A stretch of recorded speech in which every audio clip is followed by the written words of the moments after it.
தமிழகத்தில் இன்னும் 5 மாதத்தில் சட்டசபை தேர்தல் நடக்க போது. இதுக்காக எல்லா கட்சிகளுமே தயாராகிட்டு மக்களை சந்திப்பதற்கு. அது சரி, ஒவ்வொரு கட்சியிலையும் போட்டியிடும் நடிகைகள் விவரம் தற்போது வெளியாக இருக்குது. எந்த கட்சியிலேருந்து எந்த நடிகைகள் எந்தெந்த தொகுதியில் போட்டியிட போகிறாங்க என்பது சம்பந்தமான ஒரு தகவல் தற்போது வெளியாக இருக்குன்னு சொல்லலாம்.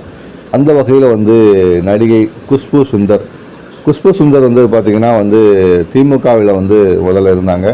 அப்புறம் காங்கிரஸ் தொடர்ச்சியாக ஒவ்வொரு கட்சியாக மாறி தற்போது பாஜகவில் அவங்க இருக்காங்க. பாஜகவில் மாநில துணைத் தலைவர் பதவி அவருக்கு வழங்கப்பட்டிருக்கு. இந்த சூழ்நிலையில் நடிகை குஷ்பு இந்த முறை தேர்தலில் போட்டியிட வேண்டும் என்று தீவிரமாக ஆர்வம் காட்டி வராங்க. ஏன்னா அவங்க திமுகவில் இருக்கும்போதே போட்டியிட விரும்பினாங்க. சூழ்நிலைகள் அமையல. காங்கிரஸ்லையும் விரும்பினாங்க, முடியலை. எம்பி தேர்தலில் வாய்ப்பு கிடைக்கிறது பார்த்தாங்க, முடியலை. இந்த முறை பாஜகவில் சீட்டு வாங்கியே தீரணும் அப்படின்னு அவங்க முடிவு வந்திருக்காங்க. அவங்க பாஜகவில் இந்த முறை போட்டியிட முடிவு செய்து கேட்கும் தொகுதி பார்த்திங்கன்னா மயிலாப்பூர் தொகுதியில் நடிகை குஷ்பு போட்டியிடுவதற்கான வாய்ப்புகள் அதிகமாக உள்ளது. பாஜக சார்பில் இந்த மயிலாப்பூர் தொகுதியில் நடிகை குஷ்பு களம் இறக்கப்படலாம் என்ற தகவல் தற்போது வேகமாக பரவுகிறது. கிட்டத்தட்ட தகவல் உறுதியான தகவலாக தான் சொல்லப்பட்டு வருகிறது.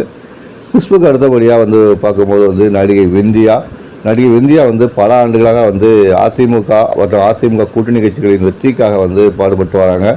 கடந்த முறை கூட அவங்களுக்கு நியமன எம்பி கிடைக்கலாம் என்ற தகவல் வெளியாயிருந்தது. ஆனால் கடைசி கட்டத்தில் அவங்களுக்கு நியமன எம்பி பதவி, அதாவது மாநிலங்களவை எம்பி பதவி வழங்கப்படலை. இது அவங்களுக்கு கொஞ்சம் அதிருப்தியாக இருந்தாலும் இந்த முறை அவங்க சட்டசபை தேர்தலில் போட்டியிடுவதற்கு வாய்ப்பு அளிக்கப்படும் என்று சொல்லப்பட்டிருக்காங்க. அந்த வகையில் நடிகை இந்தியாவுக்கு இந்த தேர்தலில் களம் காண இருப்பதாக சொல்லப்படுது. அவங்க எந்த தொகுதியில் போட்டியிடுவார் என்ற விவரம் சொல்லப்படலை. கண்டிப்பாக அதிமுக சார்பில் ஒரு தொகுதியில் 230 தொகுதியில் ஒரு தொகுதியில் அவர் போட்டியிடுவதற்கான வாய்ப்புகள் தற்போது உருவாக்கிறதாக சொல்லப்படுது.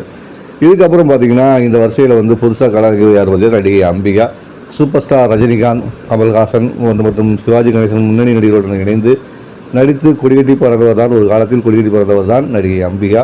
தற்போது இதற்கு அரசியல் ஆசை தீவிரமாக ஈடுபட்டிருப்பதாக சொல்லப்படுது. எந்த கட்சியில் இணையலாம், எந்த கட்சியில் இணைந்தால் தங்களுக்கு தொகுதி ஒதுக்குவார் என்ற கேள்வியில் முன்வச்சு தான் அவங்க இப்போ அரசியல் களப்பணிங்க வரதாக சொல்கிறாங்க. ஒரு தாவைகள் நடைபெறாரா, அதிமுக நடைபெறாரா, திமுக நடைபெறாரா, எந்த கட்சியில் நடைபெறாருங்கிறது தற்போது தெரியாத கேள்வியாக இருந்தாலும் எந்த கட்சியில் இணைந்தாலும் ஆனால் போட்டியிடுவதற்கு தொகுதி வேண்டும் என்ற ஒரு கோரிக்கை வைத்து தான் தேர்தல் களப்பணிக்கு அவர் வர இருப்பதாக சொல்லப்படுது. ஸோ இந்த தேர்தலில் முக்கியமான நடிகைகளின் சங்கமம் கூடு சொல்லலாம். அதாவது நடிகை குஷ்பு மற்றும் இந்தியா, அம்பிகா இந்த 3 பேருமே அரசியலில் களம் காணும்போது ஒரு வித்தியாசமான அனுபவமாக இருக்கும் ரசிகர்களுக்கு. ஆனால் வெற்றி எத்தகையதுங்கிறது மக்கள் தான் முடிவு செய்ய வேண்டும். இதை பற்றி நீங்கள் என்ன நினைக்கிறீங்கிறதையும் கமெண்ட் பாக்ஸில் பதிவு பண்ணுங்கள். தொடர்ந்து அரசியல் கருத்துக்களை யார் எந்தெந்த தொகுதியில் போட்டியிட போகிறாங்க விவரங்களை வருங்காலங்களில் நம்முடைய பதிவில் சொல்ல போகிறோம். இந்த தேர்தல் களத்தில் அதுக்கான விஷயங்கள் வெளிப்படும். தொடர்ந்து பேனாக்காரனுடன் இணைந்திருங்கள். எங்கள் நெஞ்சத்தோடு எப்போதும் கலந்திருங்கள். நான் உங்கள் பேனாக்காரன்.